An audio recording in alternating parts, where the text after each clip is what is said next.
Do you ever wish there was a camera that could be for photos and possibly primary position be video? Or maybe you wish you had an ideal camera solution that could work to be your full-time video camera and also as a backup or third option for photography. Well, today I want to talk to you about the Canon R8 and why I think it could be that option for you, if not maybe a solid third camera option for those who are shooting content and creating content on a regular basis.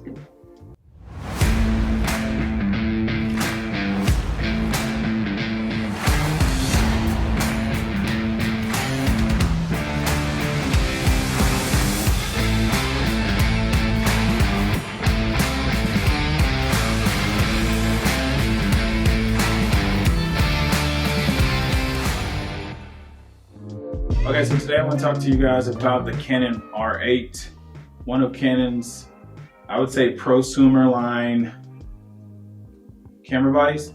This camera packs a lot of punch, and currently it is going on sale. Not on sale, currently it is listed at $15.99 on the Canon site. As of right now, it's on sale for $13.99, but I'm sure that's not going to stay there long.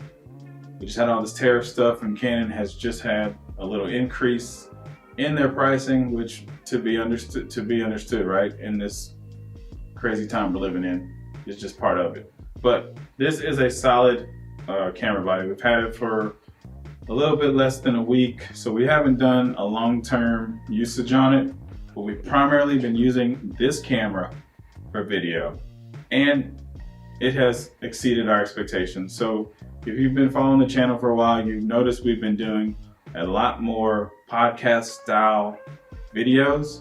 So what we didn't realize is, or I didn't realize is, whenever you're doing podcast style videos, you need 3 angles to make it actually look interesting. So at first we were going with our R5, which is currently filming me here. And then we also had our R6, which is filming me here. So it was all fine and dandy, right? We had the R5 locked on one of the people on the podcast, and then we had our R6, it was focused on another person. Fantastic. But we needed that main camera, the cut camera that we could have to cut back and forth. So we were using a 5D Mark III, and there was just such a great drop in quality when we would get to that third angle, that main establishing shot. So we had a tight on one person, tight on the other one, like I explained, and then this was going to fill in the gap to be our wide establishing shot. So this would be the camera where I would introduce myself, kind of like I'm talking to you now. Hey, this is Leroy. Welcome to Full Frame Profits, because that's the name of the podcast. So we needed this camera or a camera like this to potentially fill that gap.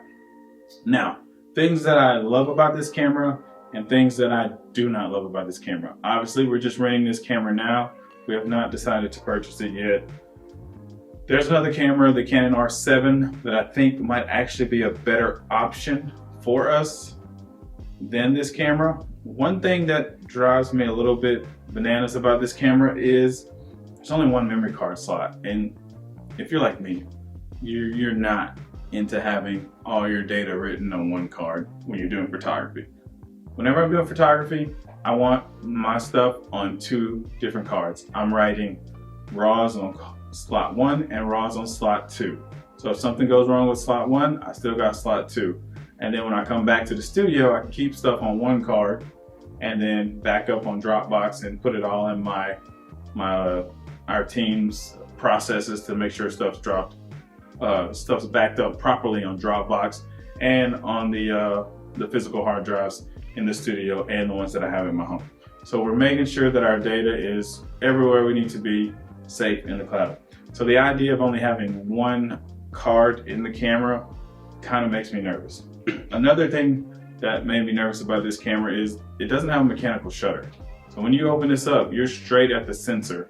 There is no shutter in front of here, nothing to block this thing. It is literally sensor when you open it up. So that freaks me out. A long time ago, I went and shot a wedding on a beach in, it was for a friend, so it was nothing crazy. It was in Cancun, I think, or I think it was in Cancun at Mr. Sancho's Beach Club, and some dust got on the sensor of our 5D Mark II. And I sent it in, and it was $800 to fix that. Thankfully, I was a Canon professional services member, so they gave me a little discount. I think I paid $600 or $700 to get that sensor changed. So when I see there's nothing to cover the sensor when I change the lens, that kind of makes me cringe. Just saying. But needless to say, those were two of my biggest drawbacks on this camera. Now this camera, it's full frame, which is amazing. Full frame is probably one of the best things that you can do as far as image quality and just like ISO performance. But let's be real, literally in 2025, the ISO on pretty much all of these newer cameras is awesome. So I can't really like use ISO as a reason to sway you from going with this one instead of the R7. The R7, we haven't really touched it yet. Just looking at the specs, that camera is a crop sensor camera. I can see how that could be a deterrent to some people, but I don't know, it's kind of nice to have that option to have that little bit of extra reach whenever we're shooting sporting events or things like that. So what are some things that I actually absolutely love about this camera? I personally like the fact that this is a small form factor camera. My R5 is a little, I'm saying this, but it sounds ridiculous because I used to shoot with my 5D Mark IV and my 5D Mark III. Those bodies were pretty big. And then I even shot with a buddy of mine, his 1DX. That thing was massive. So for me to compare that this camera is tiny compared to the R5, it's kind of silly, but it is smaller. This camera has all the hookups you need for doing a podcast or video work. So you have a mic input and you have a headphone jack. You can do shutter release. There's a shutter release slot in here as well. It's not actually a full HDMI like the Canon R5 Mark II, but there is a HDMI mini in here, and there is also a place for you to tether up the USB-C cord, which if you're anything like me, when I'm shooting in studio doing headshots or things like that for clients, I like to shoot tethered on my laptop so the client can see their headshot in real time. Obviously, we're shooting all that through eVoto, which is editing the photo before it hits the screen, so when the client sees their photo, they look fantastic, and it just makes for a really good time. We do have a video of me working in eVoto behind the scenes, so you can check that out on the main channel as well. It's here somewhere. We'll maybe put a link in the comments if you want to check out how eVoto works and how we use it in our workflow, so you can check that out as well. But this camera still has that swivel out screen, which we've known to love. It turns, comes out just like our R5, R6 Mark II and all that. You got all your basic modes: manual, AV mode, TV, program, full green box audio, auto. You got bulb mode, C1, C2. It doesn't have a C3, but I don't think that's a deal breaker. You have your on-off switch is over here, and your camera video mode switch is on the other side. So that's just a little walk around the actual body. You don't have any buttons on this side with like we do in the R5 and the R6, a rate button or anything like that. They don't have that on here. It's possibly in there digitally. I didn't get a chance to really get inside of it to see if I could rate images digitally. If you know that you can, drop it in the comments and let everybody know that you can rate images digitally on here. Now, as far as for the video quality of this camera, I have some specs pulled up down here, so I'm just gonna read these out to you. This camera shoots 4K UHD at 59 frames per second, and then for 18 minutes, you can get 32 gigabytes, 128 gigabytes for an hour and 14 minutes, and then 512 gigabytes for 4 hours and 56 minutes. So almost 5 hours of 4K 60 when you're using this camera. Obviously, there might be some, I don't know if there's gonna be overheating issues. With this one, I did not see them, but the longest we recorded was probably 15-20 minutes on a podcast. So we didn't run into any of those issues. And when we did shoot, we actually shot in 4K. We shot 4K 30 and we use IPB light. So we don't even use the full version just because it's a podcast and there's not a heck of a lot going on with it. It's not a cinema, it's not a short film. It's literally a talking head between two people. Love this. So when you're shooting at IPB light, you get 1 hour and 10 minutes for 32 gigs. You get 128 gigabytes.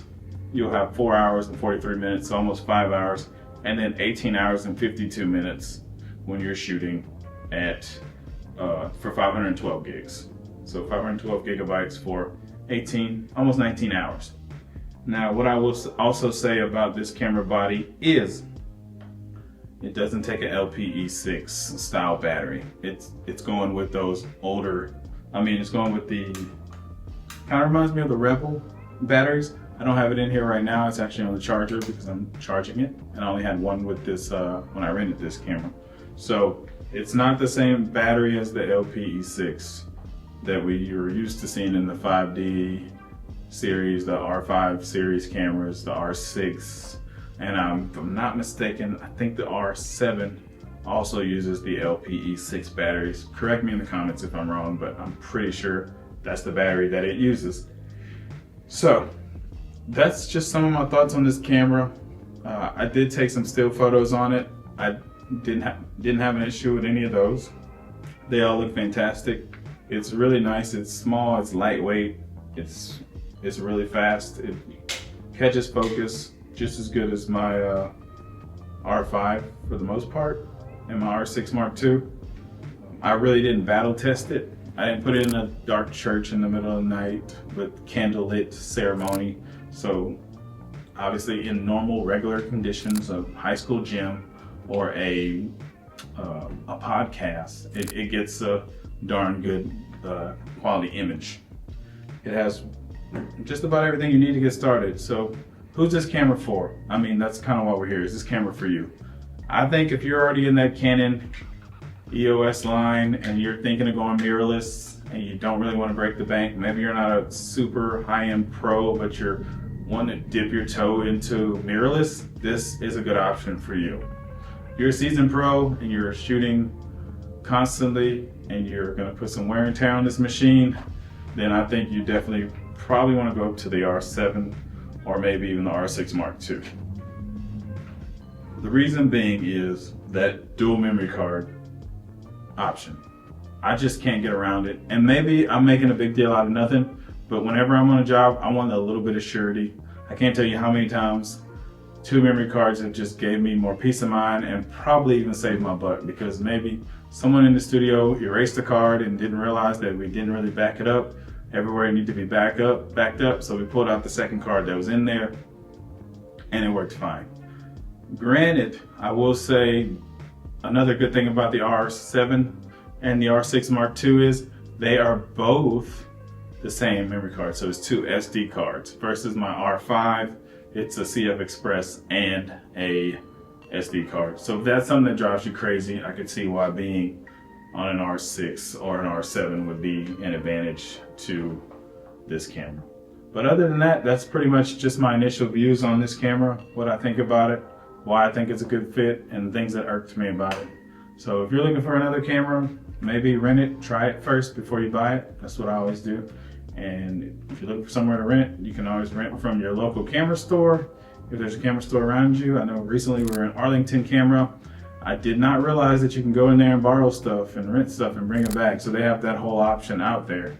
So if you have a nice camera store around you, check that option out.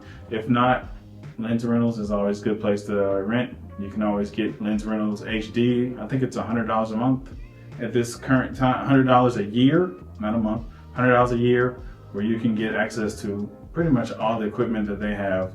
They'll ship it to you and then you just ship it back. And that team is super flexible with you when you're working with their gear. That's all I have for today, and thank you guys for tuning in, and this is our thoughts on the Canon R8.